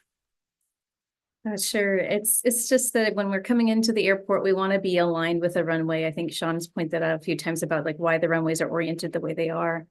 And so we want to be, lined up with the runway center line. We want to be on the right speed and the descent angle. And then we also want to have our landing gear and flaps set properly by the time we're 1,000 feet above the runway. So it's about getting all those things right on target, so we have a nice smooth transition from flying to landing right in the touchdown zone. All right, thank you, Lynae. You're welcome. Sean, in terms of so if the approach something happens and the pilots execute a missed approach, how often does that happen at SEA? Is it very frequent or very rare? I would say percentage of operations that we have, we would consider that a rare occurrence.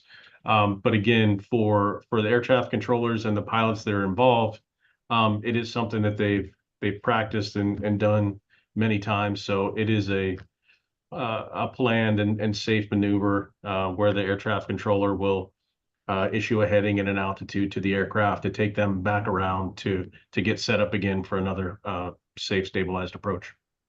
So depending at the altitude at which the missed approach was executed, and the routing of the aircraft, so some of the residents around the airport could experience an aircraft that's flying a little lower than they would expect on a routing that's not common.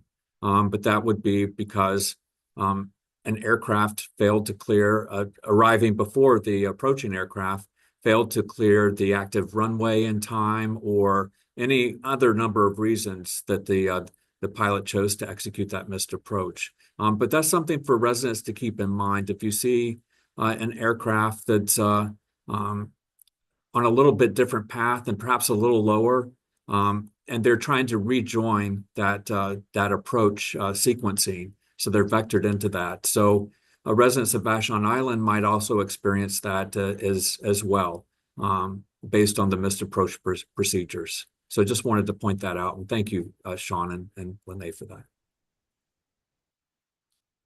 All right, next question. Small propeller aircraft unmuffled at low altitudes are the nuisance above us. What is the FAA doing to make these aircraft quieter or make them fly higher? Jeremy, what's your perspective on this? So many times the smaller propeller-driven aircraft that you're seeing kind of loitering in areas are going to be flight training. People that are learning how to fly, learning the basic maneuvers of flight, that type of thing, so then they can move on and become airline pilots themselves, and fill that the voids that are there. Part of the flight training, they don't necessarily have to be talking to air traffic control. What we do is, for busier airports, for Seattle or like Seattle, for example, is there's a controlled airspace that's designed around it. We start at the runway again, as we do with almost anything, and as we keep talking about tonight. It'll start at the runway from the ground to a certain altitude, and then as it gets further out, the airspace is still designed to protect the aircraft inbound to that airport, but there will be basically what are called shelves. And so the controlled airspace won't go down to the surface. It'll start, say, at 4,000 feet and then go up to 10,000 feet, for example. Many times the aircraft want to operate in those areas below that shelf. And when they're in there, again, they don't have to be talking to air traffic control. And so this kind of limits them, though, from climbing into that airspace. They need permission to do so. Many times they're not going to be allowed to for the safety of flight. Again, it will cause them to get in close proximity to the larger aircraft operating in and out of Seattle or any other busier airports. And so, lost my train of thought there. But additionally, with the aircraft themselves, the small aircraft, most of the noise is coming off of the propeller of those aircraft. So if you put a muffler on there, it's going to decrease the performance of the aircraft and hinder that, but it's not going to muffle that noise at all. And so, plus there's also equipment regulations that the FAA has on changes that you can make to an aircraft. It's not exactly like your car where you can add different things as you see fit. There's regulations to help maintain safety when they make changes to their aircraft. All right, thank you, Jeremy. I've got another question for you. This participant asked says that they live in Lake Forest Park, north of Seattle, and during the most common flight pattern, about 70% of the time, they estimate, they get a large amount of arrivals flying over residential areas, and sometimes less than 60 seconds apart at around 5,000 feet, they estimate. As this participant understands it, this is due to the need for east and west arrivals being zippered together in a single glide slope into SEA. And they say that could be mitigated by implementing a satellite guided path for east side planes, like there is for west side planes. How could you make that happen? And I can reread that if you'd like, Jeremy. I think I get the gist there for sure. Thank you, Grady. Okay, sure. As we consider the airport's inevitable growth, we do need to maintain that level of safety, like we've talked about, and the level of efficiency. And when we refer to efficiency in this manner, we're talking about the best use of a congested airspace, maximizing that use without sacrificing efficiency, or I'm sorry, without sacrificing safety. And so there is a need for the GPS approach, as we've talked about. It's much more accurate. It's more predictable, and there's a desire for that for sure.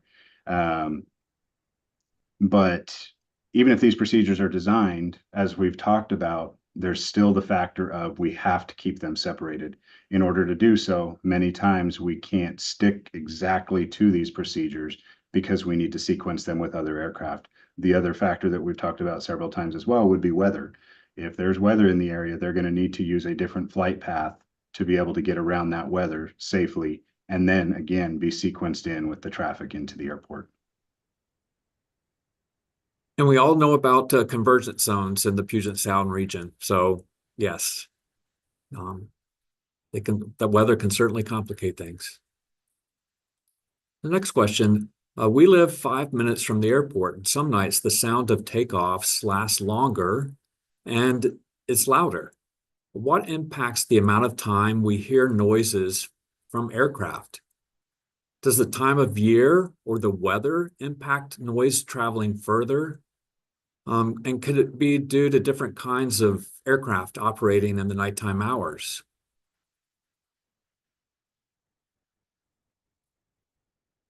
So Tom, can you help us with this one? Yeah, thanks. That's a very good question. Atmospheric conditions definitely do affect the propagation of noise, particularly if you are east or west, not directly under that flight path. You will hear aircraft differently based on temperature. Aircraft noise tends to travel further in the colder temperatures, less humidity. Temperature inversions definitely intensify noise closer to the ground during those cooler mornings that we're experiencing now. That those temperature inversions do cause that noise to spread. Wind direction causes noise to spread.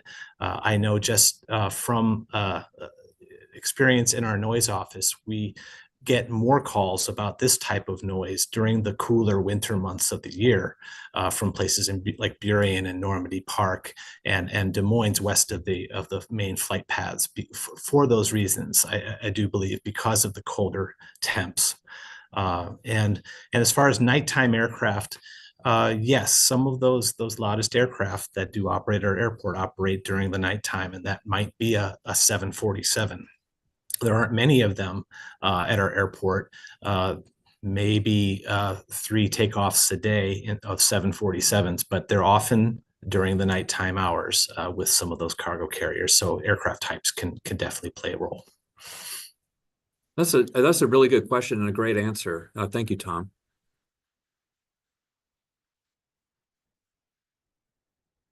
So next question, when analyzing the regional capacity of Seattle-Tacoma International Airport, which other surrounding airports would serve as optimal candidates for expansion, considering projected population growth trends? Sarah, bring us up to speed on that topic. Yes, I can do that. So when we look at forecasted growth, like in our Sustainable Airport Master Plan, we're looking at specifically at SCA, at Sea-Tac International Airport. However, the Puget Sound Regional Council has looked at what is the forecasted demand by 2050. And with that, the Washington State Department of Transportation has a working group. It's called the Commercial Aviation Working Group. You might also hear it referred to as CAWG. And the goal of this working group is to recommend a workable solution to meet these long-term travel needs for our region. And I know that they're looking at what this could look like beyond aviation. Would it be rail as well? So it is going to be a variety of travel options as they look at what the demand, the forecasted demand that we're expected to see. All right, thank you very much, Sarah. Next question. I'll take the first stab at it, and then I'm hoping that some of you can join in. Question is, have you guys ever changed a procedure you put in place when the community was upset about it? And thanks for that question. I know it may seem frustrating and seem like it's impossible to change something that you find annoying.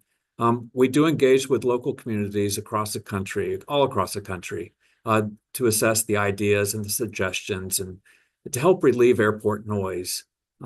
It can be a real challenge. And working on aviation noise issues, it's best when there's broad stakeholder representation to ensure that all communities and concerns are represented, not just one or two communities who then may propose to move the noise to other communities that aren't represented there. So it's START's a good example of the type of engagement where a number of communities immediately adjacent to SEA are brought together to exchange ideas, proposals, experiences, concerns. So START and other community roundtables across the country, they're addressing these concerns. They're developing unique approaches for incentives for air carriers, and it's an ongoing process. But I tell you, when people can get together respectfully and put their creative thinking into play, things can be accomplished and things can get better. We encourage the airport and the surrounding communities to continue to maintain that open dialogue and reach community consensus when it's possible. So, Tom, what's your perspective on this? You have a lot of experience with START for sure. What is your take? Yeah, and the START roundtable has been a great avenue opened up with community members from each of the 6 cities that are members, as well as those that are giving public comment. It's really opened up a lot of different topics at START. In 2022, we began a ground noise study, which looked at the various sources of noise coming from the ground, just as an example. And out of that study has grown many new initiatives added to our airline record, encouraging limiting the use of reverse thrust. We found that continuous taxi to takeoff was very effective at limiting the noise from takeoffs. Basically, having that aircraft when operations are low to not stop as it finishes its taxi and goes right into takeoff and goes to full power further down the runway, which does get that noise source further away from the communities off the airport. Single engine taxi is a great opportunity. Another avenue that we've encouraged through START, and our airline partners, Alaska and Delta, have been great help with that one, as well as all of these initiatives. So START's been a great avenue. So I'll continue to push for START and these various ways that we can improve noise wherever we can. Thank you very much, Tom. Lynae, would you share your perspective with us? Yes, we do participate in airport community roundtables at several airports, and also on like technical working groups for Part 150 studies and work with FAA with, like I think I mentioned previously, if there's procedure design to help fly that in the simulator and see if it works effectively for the aircraft that'll be flying it. As I'm thinking about this, I think when they were talking about procedures, this might be about flight procedures. I can think of one example not too long ago in San Diego. There was a departure procedure that through their Part 150 study, they made really a minor adjustment to it. And so that was kind of listening to what the community was interested in. I think that's where you get back to what's the what's the way we can collaboratively hear what the concern is, and then is there anything we can do with that in the complex airspace we're working in? So I think that's, as Tom was mentioning, just hearing where the concerns are, where the challenges are, and then if there is anything we can do to mitigate that, we're partners with that. All right, thank you, Lynae. Next question is, how could you widen the arrivals flight path so that many flights do not fly over residential areas? We've had some questions along similar lines here. Sean, could you address this, please? Yeah, again, it goes back to the geometry of the runways and what runway the aircraft are lining up for. But again, the arrival flight paths, because of the airport geometry separation rules that the air traffic controllers use, need to be narrow and a very defined path straight out from the runway. And again, as stated earlier, as we get busier, the traffic volume dictates that that final may be extended out away from the landing threshold. Again, we're shooting from anywhere from 5 to 25 miles, prevailing winds, the volume of aircraft. We talked about it a little bit earlier. In most cases, we're shooting for 3 miles between successive arriving aircraft. But again, prevailing winds, the volume of aircraft will dictate that we have to use 5 miles between aircraft as they turn on 17 to 20 miles away from the airport, just so as they transition from different phases of flight down the final, that 5 miles will collapse down into 3. In certain instances, we can use even 2.5 miles of separation. But again, it really goes back to the geometry of the runways that we're landing on and the volume of traffic that would dictate our arrival path. When we look at the departure path of the aircraft, again, we've spoken about it a little bit. It's just the predictability of where that departure aircraft is going to be.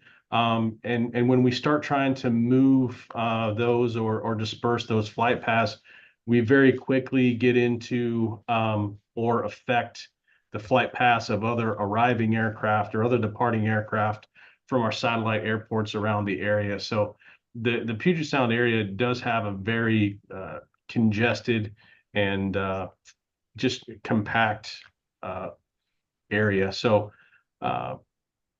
as we move flight paths or even look at that, we always have to take into account how that's going to affect the other flight paths that are surrounding it for the other airports and even the other aircraft that are landing or departing the Seattle airport. All right, good point, Sean. Thank you. And Jeremy, question for you. What's involved in changing flight paths? So I think I spoke to it earlier just very briefly, but all procedures must undergo a safety analysis to ensure that they meet certain safety criteria. Some of that criteria has to do with the aircraft itself, performance of the aircraft, passengers on board. When they're considering routes of flight, they're looking at how much of a bank or a turn is the aircraft making, and things like that. Additionally, with that safety criteria, they're looking at all of the other procedures in that airspace. Is it going to be separated from other aircraft operating in and out of the airspace there? Not just to the one airport, but again, all of the airports that are in that area. Additionally, these changes must undergo an environmental analysis under NEPA, which is the National Environmental Policy Act. That in itself can be a long process just to get a procedure put into place. Any changes that must be viewed in relation to other routes, like I mentioned, to ensure that we're separating them from other procedures. I think that's one of the biggest things that we're looking at, is to ensure that we are operating safely within the airspace, that this route is going to be changed. Great, thank you, Jeremy. So here's an interesting question. I'll take this one. What's the agency doing to move away from leaded aviation fuel? The FAA, we partner with the aviation community, and we've launched the EAGLE initiative. That's a result of a congressionally mandated report, and it's from the National Academies. And the Eagles team goal is to eliminate leaded aviation fuel in piston engine aircraft safely by the end of 2030. In addition, there are airport sponsors such as Centennial in Colorado that are developing incentives and cost-effective measures to make unleaded aviation fuel more attractive to general aviation users in particular. All right. Next question, how will the work that the FAA is doing tie into the work of the Commercial Aviation Work Group? So Sarah, I think you've addressed this before, but perhaps come back to this. How will the work that the FAA is doing tie into the work of the Commercial Aviation Work Group? Yeah, so the Commercial Aviation Working Group is really trying to figure out how to best manage the state's long-term transportation and aviation needs. And so, especially if it's related to aviation, they'll be having discussions with the FAA as to what that looks like. And then also, we have invited the CAWG to present at our START roundtable this past summer. And our goal is to have continued dialogue and have CAWG push for to play a greater role in identifying where the aviation demand can be met. And I just also want to note, they are taking input, and they are working on filling their working group. And so if there is interest, I'm putting a plug out there for them, please look that up because they are looking for feedback. All right, thank you very much, Sarah. Next question, what technologies are available in the future to reduce airplane noise? Well, first I can cover a few key points here. FAA, we've got the CLEAN program, that's CLEEN program. That's for continuous lower energy emissions and noise program. It's the FAA's principal environmental effort. And then we also have the recent CHIPS and Science Act that included a new cleaner, quieter airplane program for NASA, and it directed NASA to develop new technologies to reduce emissions and noise from aircraft, including a target of achieving net zero emissions by 2050. And then finally, there's the Inflation Reduction Act, and that includes a new tax credit and establishes new grant programs to accelerate the deployment of sustainable aviation fuels, which we talked about earlier, and low emissions technologies. Tony, what can you add to this? Technologies available in the future to reduce airplane noise. Yeah, it's a really good question. The engine and airplane technology has really improved greatly over even the past 10 to 15 years. And, we've established sustainability goals, and we've been investing in our own fleet renewal program, which can really be seen in Seattle actually quite a bit. Older aircraft types such as the Boeing 757, 767, and other older generation models have been replaced by Airbus 321neo, 330neo wide-body aircraft going to Asia, and the smaller A220, which goes to some lesser traveled destinations.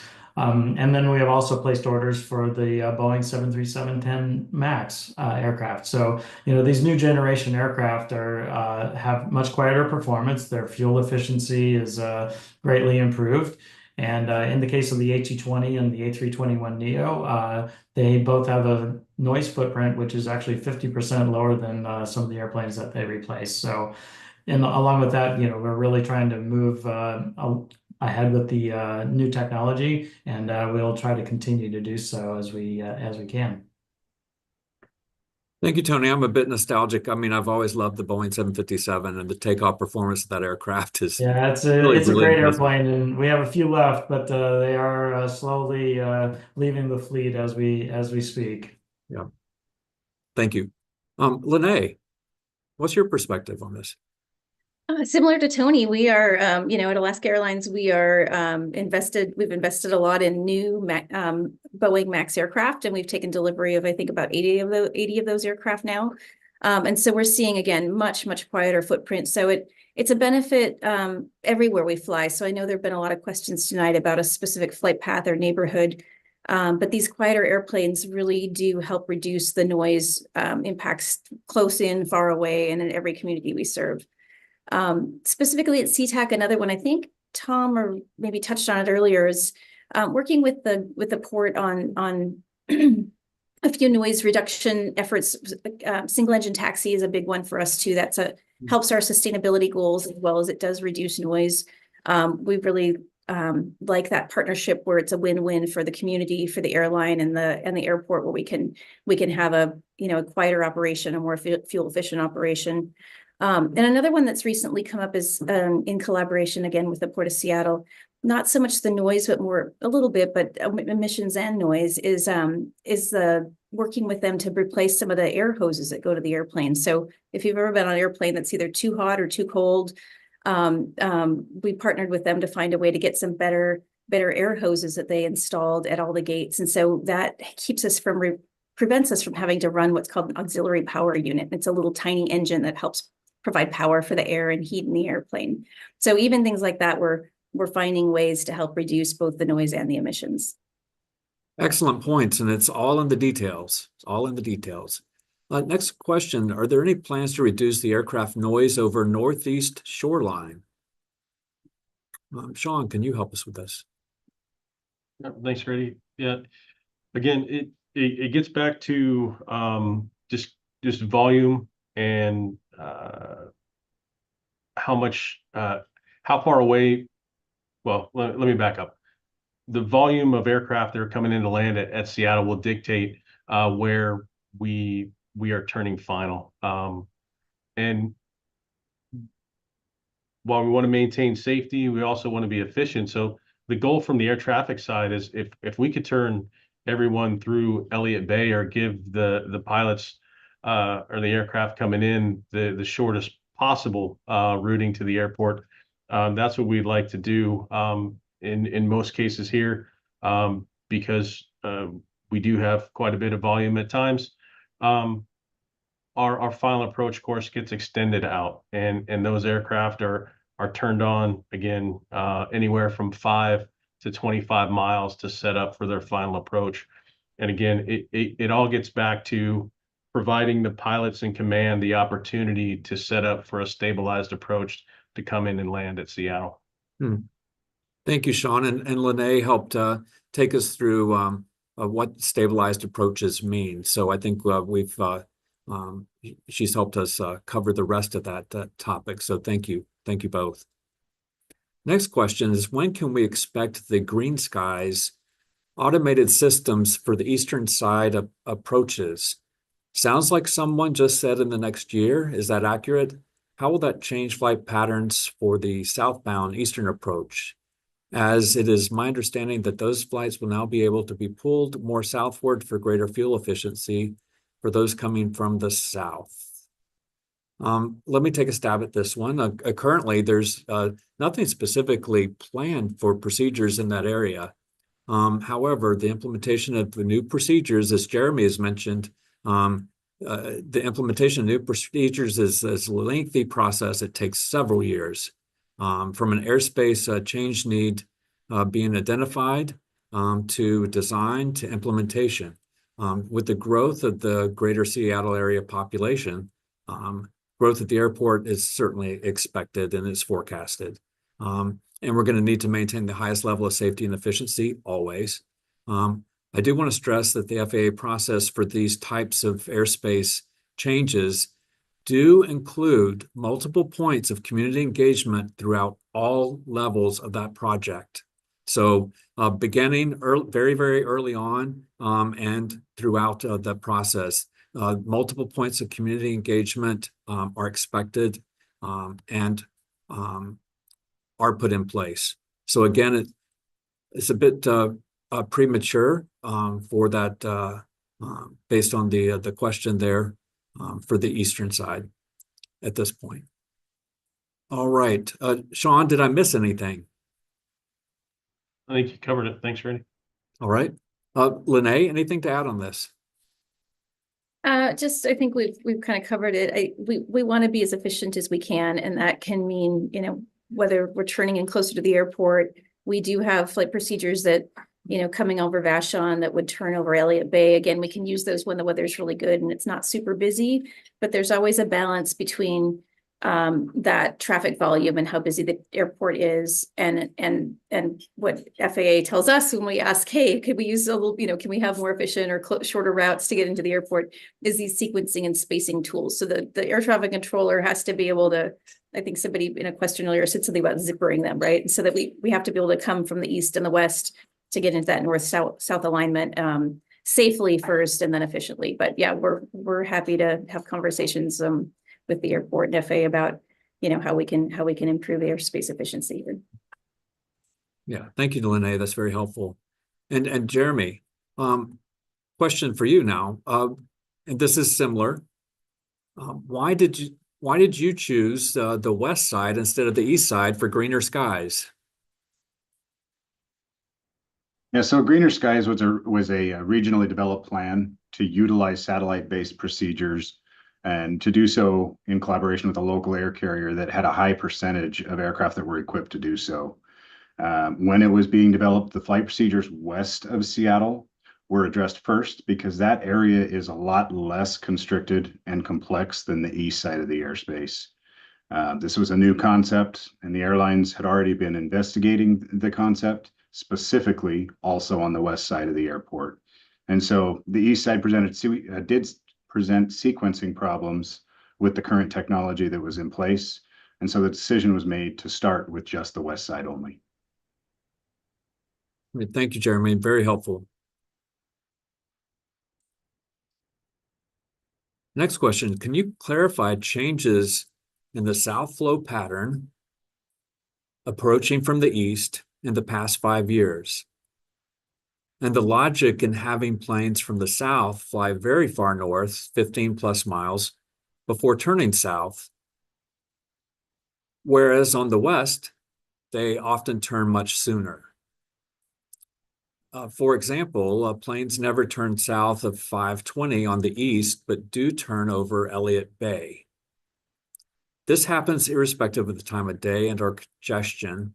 For example, at 1:30 a.m., a plane will fly from the south 15 plus nautical miles north to northeast Seattle before turning south. Sean, can you enlighten us on this? Yeah.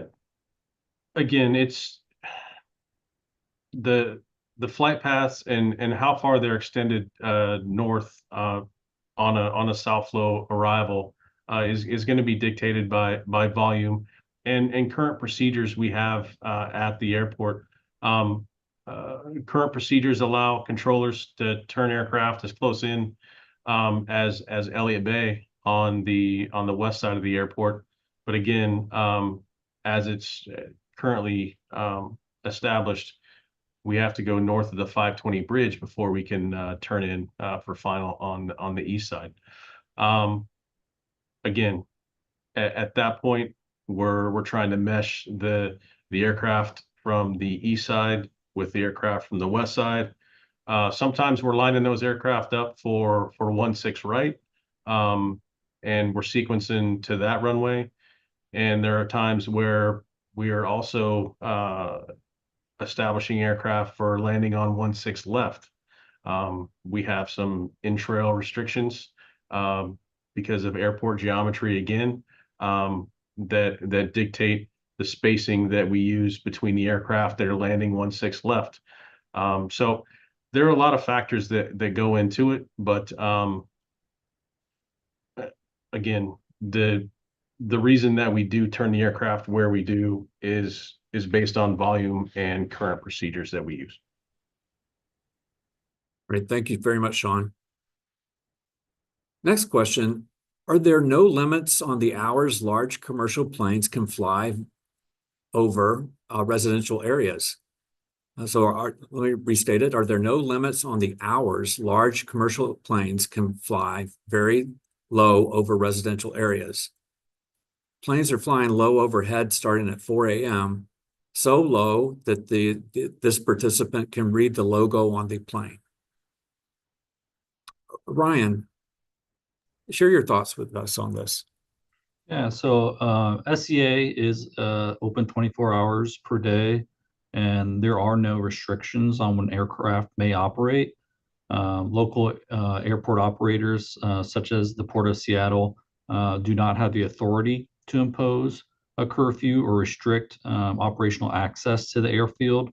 And as Grady touched on earlier, the Airport Noise and Capacity Act, or ANCA, of 1990, is a federal legislation that establishes the rules and limitations of airport operators. But as Tom has also touched on, and as Lance did in the introduction, we also have the voluntary late night noise limitation program, and through that, two of the primary ways that we encourage the air carriers to reduce late night noise is by operating during less noise sensitive hours, or by transitioning to quieter aircraft.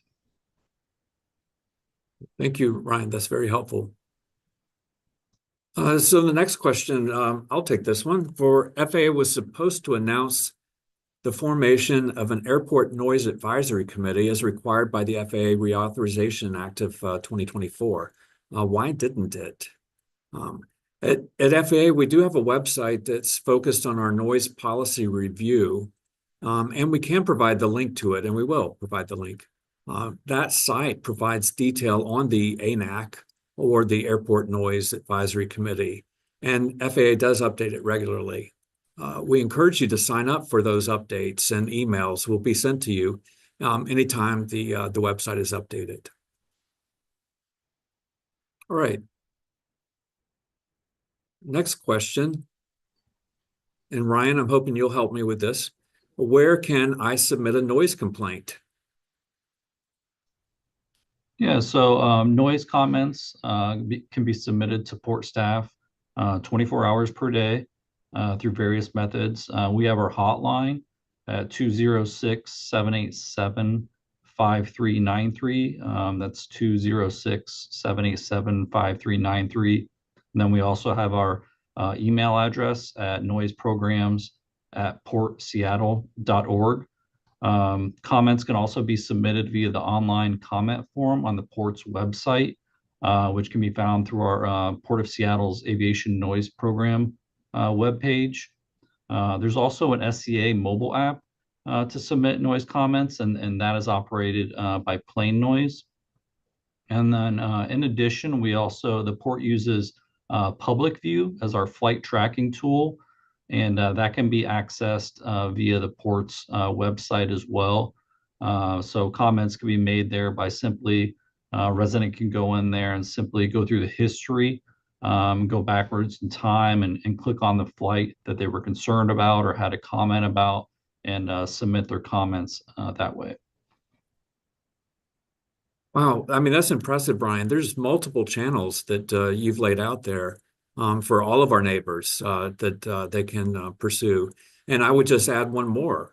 For the FAA, you can submit a noise complaint through the FAA's noise complaint response portal. And that address is https://noise.faa.gov. All right, now we've come to the final question. It sounds like the FAA in this forum is more of a lecture on how everything you've done is logical, and here is why it is the way it is. Rather than actually listening to people suffering from this noise and finding ways to prioritize public health. How is this an inaccurate depiction of this meeting? So, I mean, we know it can be frustrating to hear that something that you find to be a problem, it doesn't have a quick fix. Some things are just multi-layered and very, very complicated. We found that the most effective method of engagement is engagement and discussion so that our communities may better understand why flight paths and aircraft cannot be changed from where they are today. We understand that our answers may not solve the problem for you today, but that we do remain committed to continue the conversation. So Sarah, can you help address this final question as well? Yeah, I just want to know that community engagement it's extremely important to us at SEA. We try to provide many venues, forums, formats on how to engage, whether it's on noise, some of our other environmental programs as well. And this feedback, I mean, it's really been a foundation of some of the programs that you've heard about tonight. And also on how we're looking at the shape of future programs as well. And it extends, beyond noise. It's, other pollution prevention, our greenhouse gas emission reduction programs. And, I think, these are really challenging, issues to solve. And we are continuing to try to move forward to come up with ideas, pilot programs. And I also just want to say at the port, at Sea-Tac Airport, we also have leadership that this is a primary focus for our leadership, and they provide support to us to engage in these innovative initiatives. So I guess I'll end with that. Thank you. Thank you. Thank you, Sarah. And Tony. Yeah, no, it's a really good point. And we at Delta, and along with Alaska and all of the other stakeholders here, we do continue to participate in community engagement. And that has also allowed us to hear and get feedback from the community. And it's helped shape our sustainability goals, led to investments in technology.